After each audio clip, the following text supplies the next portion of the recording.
Hello my dear students, welcome back to your favorite channel Chemistry Made Easy with Shivangi Anand.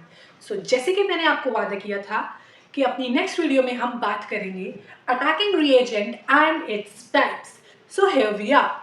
So we are at the part 3 of Organic Made Easy, जिसमें हम organic chemistry के सभी concepts को बहुत ही fun loving वे में understand करेंगे so that to make organic chemistry your favourite subject.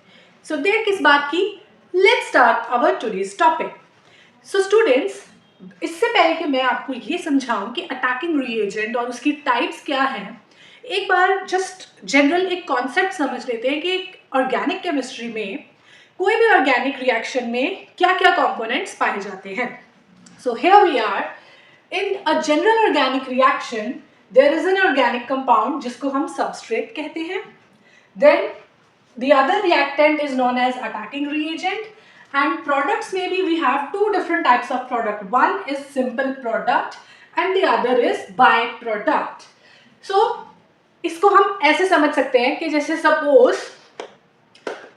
Suppose अगर हमें मिल्क से पनीर बनाना हो, दूध को फटा के पनीर बनाना हो, तो हम यही कहते हैं ना कि नींबू की मदद से हमने दूध को पनीर में कन्वर्ट कर लिया। हम ये तो नहीं कहते कि दूध की मदद से हमने नींबू को पनीर में कन्वर्ट कर लिया। Think about it. सो बस यही डिफरेंस है अटैकिंग रिएजेंट में और सबस्ट्रेट में और प्रोडक्ट में और बाय प्रोडक्ट में। देखिए, मिल्क में हम एसिटिक एसिड या नींबू की ड्रॉप्स डाल के उसका एक लम्स क्रिएट हो जाते हैं। लम्स को हम पनीर में बाइंड करके रख लेते हैं और जो फिल्ट्रेट है, उसका जो लिक्विड प्रोडक्ट है, उसको हम बाय प्रोडक्ट कहेंगे। सो ऑर्गेनिक केमिस्ट्री में जो मेन सब्सटेंस है, जो न्यू बॉन्ड के लिए कार्बन प्रोवाइड कर रहा है, उस सब्सटेंस को हम कहेंगे सबस्ट्रेट, और जो दूसरा रिएक्टेंट होगा जो उस पर अटैक करके ये रिएक्शन को ब्रिंग अबाउट करेगा, उस सब्सटेंस को हम अटैकिंग रिएजेंट बोलेंगे। और one would be our simple product, और उसके साथ जो बाय प्रोडक्ट बनेगा जिसकी हमें जरूरत नहीं थी, उसको हम बाय प्रोडक्ट का नाम कह देंगे। एक तो प्रोडक्ट हमने बनाना है, जैसे पनीर हमने बनाना है, ऐसा तो नहीं है कि सारा का सारा दूध पनीर में कन्वर्ट हो जाए और बिल्कुल भी उसमें से लिक्विड कन्वर्ट ना हो। It is not possible. कुछ तो लिक्विड कंटेंट उसमें से प्रोड्यूस होगा ही ना। सो दैट लिक्विड कंटेंट हम वो बनाने तो नहीं जा रहे थे, हम तो पनीर बनाने जा रहे थे। तो जो चीज हमने बनाने के लिए पूरा का पूरा खेल रचा, पूरी की पूरी रिएक्शन करवाई, उस मेन सब्सटेंस को प्रोडक्ट का नाम दिया जाएगा, और उसके साथ जो भी चाहे वाटर, कार्बन डाइऑक्साइड, कोई भी गैस प्रोड्यूस हो रही है, सिंपल प्रोडक्ट, उसको हम बोलेंगे बाय प्रोडक्ट। राइट, एक बार फिर से क्लियर करते हैं। मेन कंपाउंड जिसके ऊपर जो अपना कार्बन प्रोवाइड करेगा to the new bond, that main compound will be known as substrate, और जो दूसरा रिएक्टेंट होगा जिसने मेन कंपाउंड पे जाके अटैक करेगा, that will be the attacking reagent. और जो प्रोडक्ट बनाने के लिए हमने ये सारी रिएक्शन करवाई है, वो सब्सटेंस प्रोडक्ट का नाम मिलेगा उसको, और रेस्ट ऑफ जितने भी चीजें साथ में बन रही होंगी उन सबको हम बाय प्रोडक्ट का नाम दे देंगे। ये स्टूडेंट्स, सो मेनली हमारे पास 3 डिफरेंट टाइप्स के अटैकिंग रिएजेंट एग्जिस्ट करते हैं। One is electrophile and other is nucleophile and last one is free radical. आइए वन बाय वन हम अंडरस्टैंड करते हैं कि क्या होते हैं इलेक्ट्रोफाइल, न्यूक्लियोफाइल और free radical in our next session of the video. Yes students, so electrophile जो नाम है, ये 2 वर्ड्स का कॉम्बिनेशन है, इलेक्ट्रॉन प्लस फाइल या इलेक्ट्रॉन प्लस फिलिक। फिलिक का मतलब होता है लविंग या अट्रैक्टिंग। सो ऐसे रिएजेंट्स या ऐसे ग्रुप ऑफ एटम्स या सिंगल एटम भी हो सकते हैं जो इलेक्ट्रॉन की तलाश में है, यानी कि द रिएजेंट्स जो सबस्ट्रेट में से इलेक्ट्रॉन को ही खींचेंगे, इलेक्ट्रॉन पेयर को अट्रैक्ट करेंगे। अब अगर कोई चीज इलेक्ट्रॉन को अट्रैक्ट करेगी, यानी कि उसके ऊपर खुद पे क्या होगा, इलेक्ट्रॉन की कमी। सो इलेक्ट्रोफाइल्स वो स्पीशीज का नाम है जो खुद इलेक्ट्रॉन डेफिशिएंट है और इलेक्ट्रॉन की उनको तलाश है। क्लियर? तो जब भी ये सबस्ट्रेट के पास जाएंगे तो उसमें से इलेक्ट्रॉन को ही सर्च करेंगे, इलेक्ट्रॉन को ही सीक करेंगे।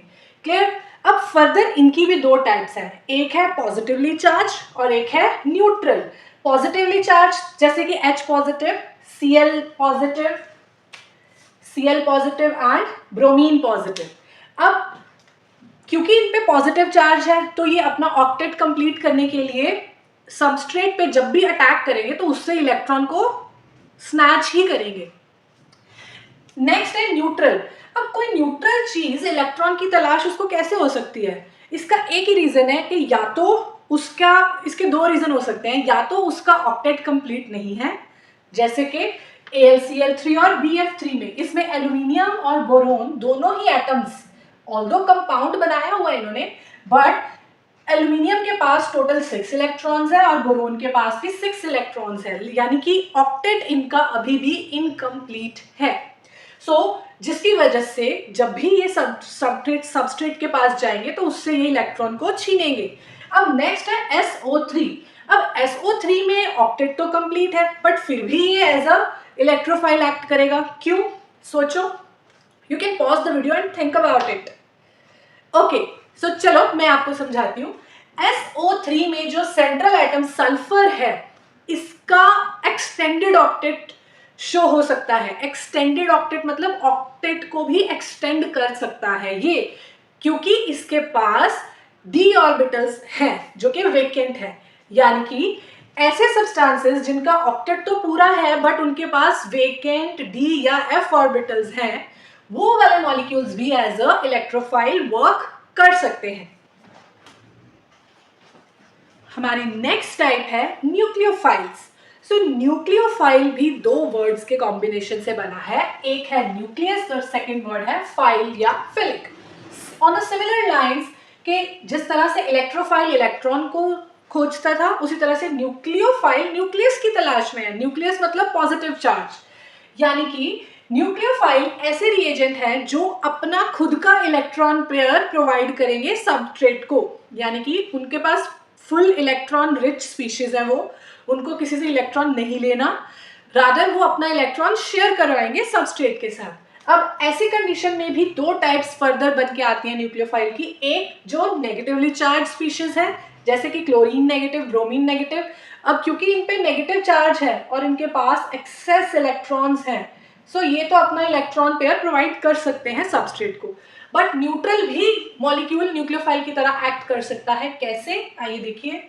अगर तो आपके पास न्यूट्रल कंपाउंड में सेंट्रल एटम के ऊपर लोन पेयर अवेलेबल है, यानी कि non bonding electron pair available है, सो वो इलेक्ट्रॉन पेयर सबस्ट्रेट के पास जब जाएगा तो प्रोवाइड ही करेगा अपना इलेक्ट्रॉन पेयर और उसी की वजह से रिएक्शन स्टार्ट होगी। So I hope nucleophile is clear. ये स्टूडेंट्स, इससे पहले कि हम अपनी तीसरी टाइप की तरफ चले विच इज फ्री रेडिकल, हम एक बार न्यूक्लियोफाइल और इलेक्ट्रोफाइल का अटैक अंडरस्टैंड करने की कोशिश करते हैं। देखिए, मैंने एग्जांपल ली है टर्शियरी ब्यूटाइल कार्बोकैटायन की और क्लोराइड नेगेटिव आयन की। अब हमें पता है टर्शियरी ब्यूटाइल कार्बोकैटायन में कार्बन के ऊपर पॉजिटिव चार्ज है, यानी कि अब ये जो पूरा कंपाउंड है ये एज अ इलेक्ट्रोफाइल एक्ट करेगा क्योंकि इसके पास इलेक्ट्रॉन की कमी है, इलेक्ट्रॉन डेफिशिएंट है। और क्लोराइड आयन क्योंकि इस पे एक तो ऑक्टेट कंप्लीट हो गया अब इसका और नेगेटिव चार्ज है, एक्सेस इलेक्ट्रॉन है, इलेक्ट्रॉन रिच साइट है, तो it will act as a nucleophile. अब by the rule nucleophile nucleus को की तलाश में, यानी कि पॉजिटिव चार्ज की, तो ये इसके पास जाके अटैक करके हमारा प्रोडक्ट बना देगा। So this is our product. अब यहाँ एक चीज नोट करने वाली है कि लुईस की थ्योरी अगर आपको याद हो, लुईस साइंटिस्ट ने अपनी डेफिनेशन ऑफ एसिड और बेस में बताया था कि कोई भी कंपाउंड या कोई भी एटम अगर इलेक्ट्रॉन को गेन करता है, कोई भी कंपाउंड अगर इलेक्ट्रॉन को गेन करता है तो उसको हम लुईस एसिड बोलते हैं, और अगर कोई भी कंपाउंड या एटम इलेक्ट्रॉन्स डोनेट करता है तो वो लुईस बेस है। यानी कि आप याद रखिए कि electrophiles will always act as Lewis acid and nucleophile will always act as Lewis base. हाँ जी, हमारी थर्ड टाइप है free radical attacking reagent. So free radical attacking reagent are those reagent जिनके पास एक अनपेयर्ड इलेक्ट्रॉन अवेलेबल होता है। अब फ्री रेडिकल्स भी बिल्कुल इलेक्ट्रोफाइल की तरह इलेक्ट्रॉन डेफिशिएंट होते हैं and they are very reactive, क्योंकि उनको जल्दी से जल्दी अपना ऑक्टेट पूरा करके अपना जो अनपेयर्ड इलेक्ट्रॉन है उसको पेयर अप करना होता है।